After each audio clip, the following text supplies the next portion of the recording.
Listen up, everyone. There's another thing we need to stop doing as believers. No human being should be doing this anyway, but especially us believers, there's one thing we, we really, really have to stop doing because it's counterproductive and it's quite dangerous. If something's counterproductive, that alone should motivate you to let it go and look for a better behavior or a better method. But if something's counterproductive and dangerous, you absolutely need to drop it. What am I talking about? We need to stop excusing neglectful behavior from the population. Let me explain it to you. If a community or a local population does not support its own quality people, or if they don't bring forth quality people, then those people are wasters. And as wasters, they are polluting the earth and contributing to danger. Simple as that. Okay, let me give you a parable. Let's say you have John.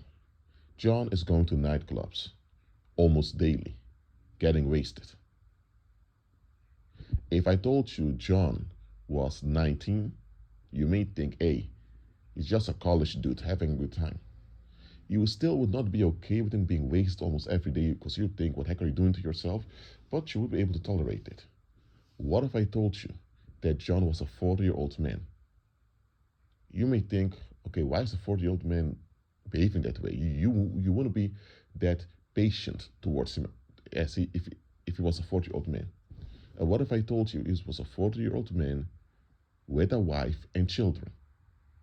Now, absolutely, you would not tolerate it because you wouldn't think, hold on a minute.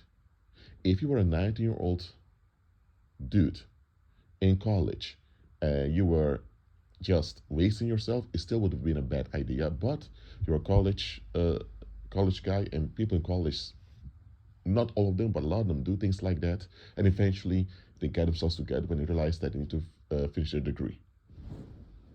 It still wouldn't be a good thing. But now, not only are you in your 40s, but you're also in your 40s and you have community obligations that you're neglecting. You're neglecting your wife. You are neglecting your children. Those children growing up with trauma, and who will have to deal with them as traumatized adults, the rest of the population? Nobody's going to be okay with that. Not even the authorities will be okay with that. Even the police and the judge will be upset with you. As a matter of fact, if you're married and you have children and you're wasting yourself in nightclubs on a daily basis, you are committing a crime because you're neglecting your children. You can even face charges for that. Some places are more strict than others, but that's the way it is. So, did I just do? I gave you an example and I gave you context. And the context determines how bad it really is. A 19-year-old wasting himself in nightclubs is not a good idea. He's like an alcoholic or he's doing drugs, he needs help. He needs intervention needed. And people can still be patient with a 19-year-old. Why? Because you don't know, maybe he had a very rough childhood and he's coping. Or whatever. Maybe he was sexually molested and now he still hasn't processed it. Whatever it is, he needs intervention. But someone in their 40s had time to admit and face themselves that something is off. So such an individual, we're not going to be that lenient towards them. And rightfully so. Now, let's give another parable. You pay taxes, right? What if your country, what if your government, the one that runs affairs for your country, what if they would take your tax dollars and they would spend it on all those migrants coming in? But you, the locals, who are going to your work every day to keep the country going, you guys get no provisions. You wouldn't accept it. There would be riots in the country. We would revolt against it, rightfully so. It's very simple. You have the obligation and responsibility to contribute to the safety and sanity of your environment. That's the obligation you have as a human being. Simple as that. It's not just, obeying the traffic rules. It's not just being courteous with other people. You have a natural obligation to support quality people or to become a quality individual yourself. You should be a quality individual anyway. You should be a quality individual yourself, and you should motivate and contribute to more people becoming of quality. And if there are people of quality around you, you should support them. What happens in the world now is that quality people are often overlooked, ignored, or worse, exploited and abused, and nobody stops it from happening. And then you have toxic people being pampered. Now, why are toxic people often pampered? Because toxic people have their toxicity that you can use against them. And because fallen mankind is so obsessed with control, it's easier to control someone who's toxic. Why? Because you always have something you use against them. So in the world, it often happens, unfortunately, not all the time, not everywhere. There are exceptions, but it happens a lot in the world that quality people are ditched and reprobates or other types of toxic people are praised. Well, let me tell you, if you contribute to this, then shut your mouth when the bad things happen to you or those around you. Bad things continue to happen on the earth because fallen mankind stays fallen. Mankind continues to ignore, neglect, and sometimes even kill their own quality people because their quality people are the ones calling things out. And one thing fallen mankind cannot handle is being called out. So they want to censor those who call things out for the right reasons, because sometimes people just call things out just to dump and start conflict. I'm not talking about that. If you have quality people, people that really want to be of good quality to the community, and they call things out, you should pay them attention and you should honor them by improving. If you don't do that, then you are the reason why bad things continue to happen. Simple as that. For example, you have a trend. Well, the trend is it's kind of decreasing right now, but you had this trend for years now, in which a lot of women go online complaining about their ex-partners, saying he was a narcissist, was this and that, and more women kept coming out. Now, first of all, some of these women are exaggerating, just go online to get attention. Their ex-partner may not even have been a narcissist. They may have been a narcissist themselves, and now they want to flip the script just to get attention. That may be it. But there are there are genuine women out there who survived narcissists and creepy ex-partners.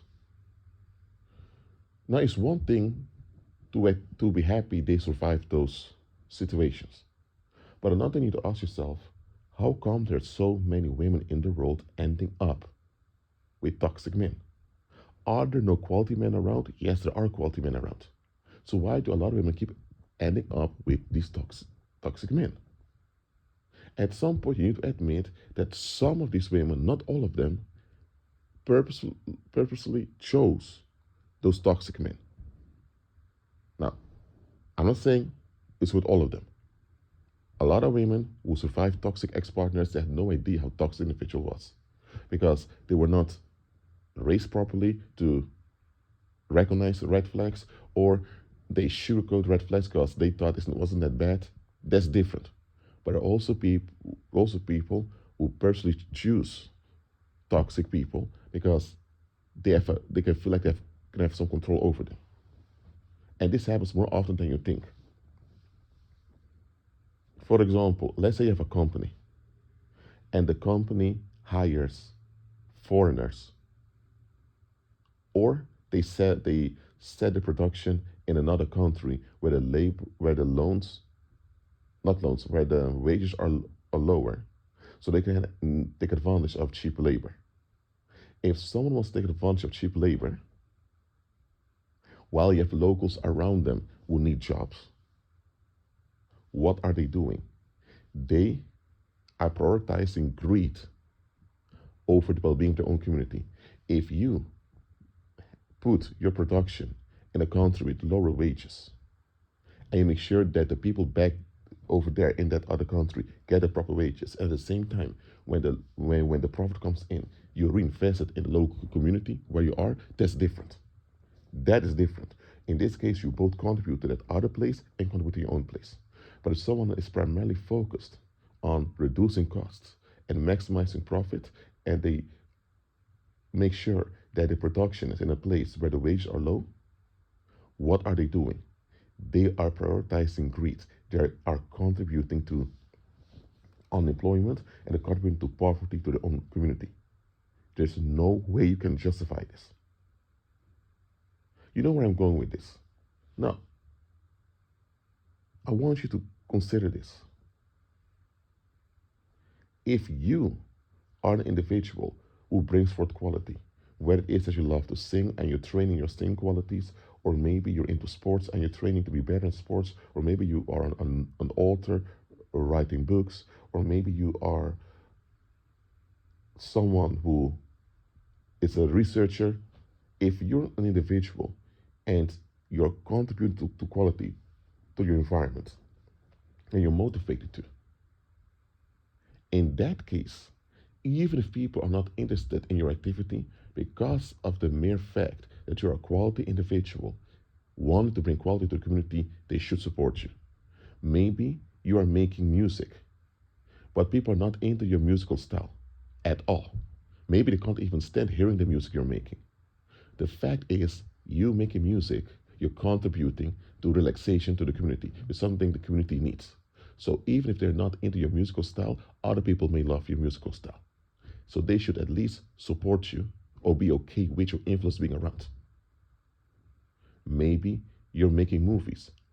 They're not adult sex movies. You're making actual movies, historical movies, action movies, comedy movies. You're just a movie maker.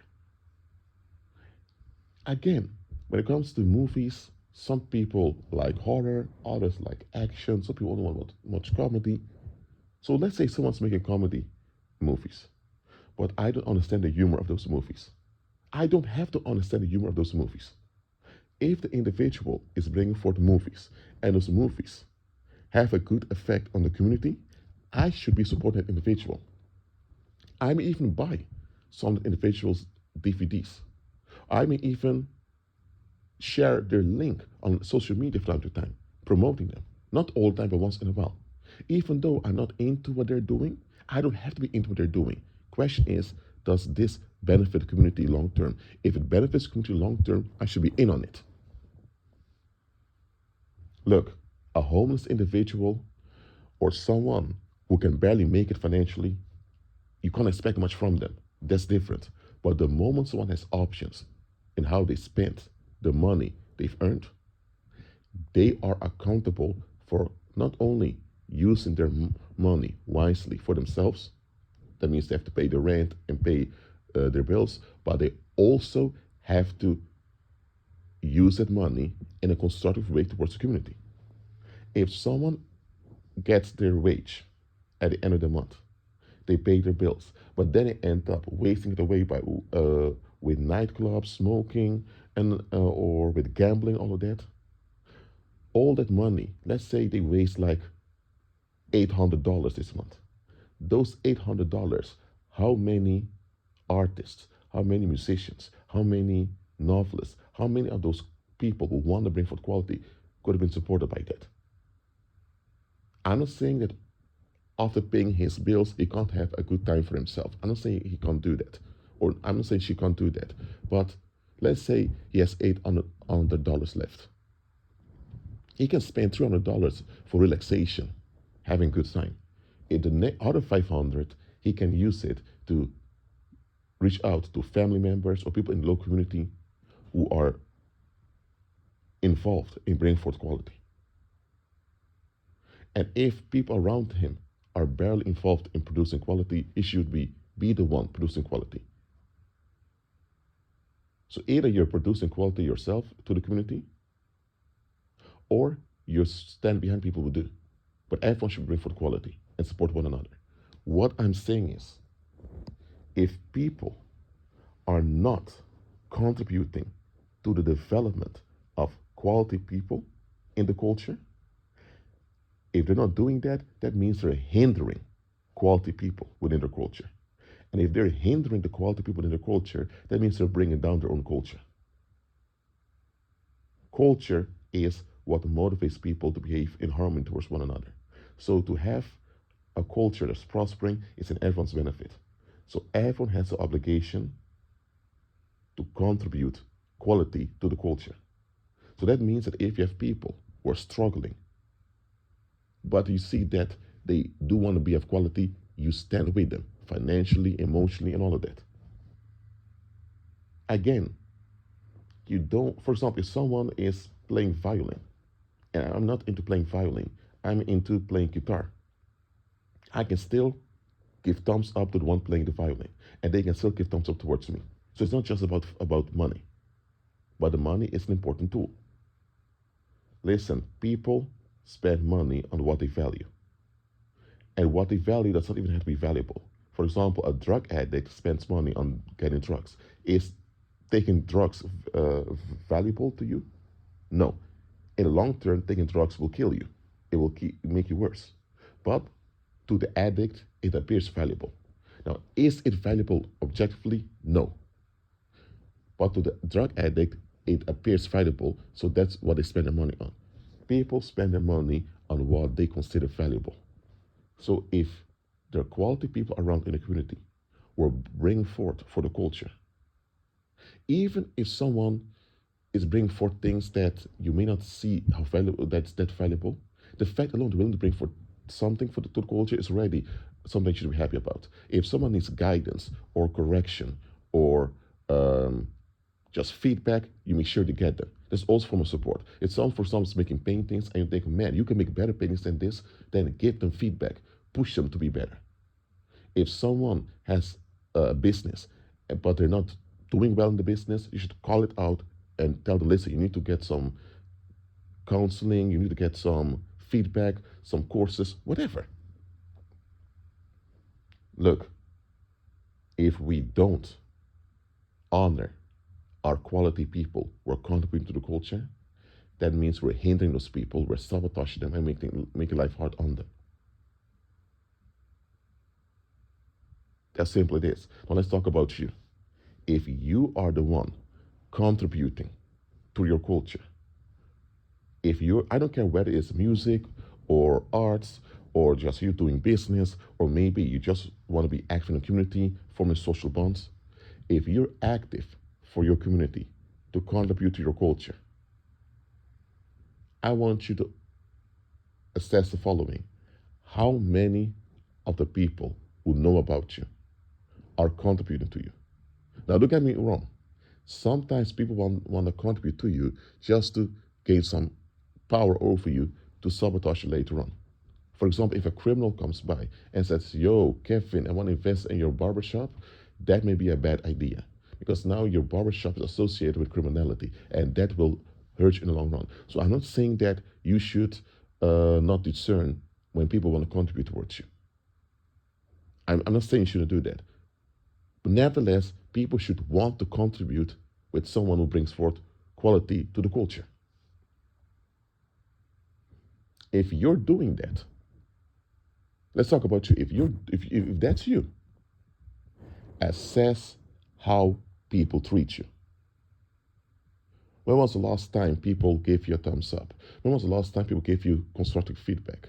When was the last time people shared your link with others on social media? When was the last time they bought one of your CDs? When was the last time they bought a ticket to check one of your performances? When was the last time they bought one of your novels? When was the last time they highlighted you in a positive way?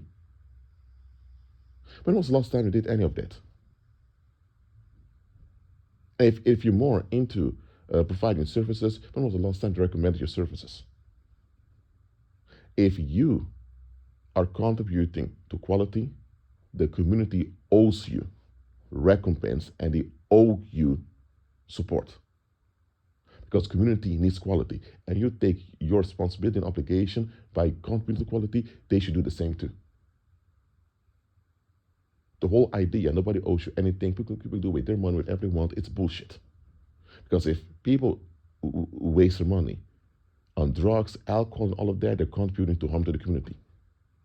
How do you want the community to be safe and sane if people keep wasting money on things that harm the community? Listen, hold people accountable. I'm not telling you to confront them, because confronting them may make you appear like the narcissist and all that. They can use it against you. What I'm telling you is assess what you're dealing with. If you're bringing forth quality in any form, any shape or form, and you don't get constructive feedback, you don't get financial aid from time to time, or you don't get clients or customers, or you don't get even attention on social media, or people don't even talk about you in the pubs or in the streets, whatever.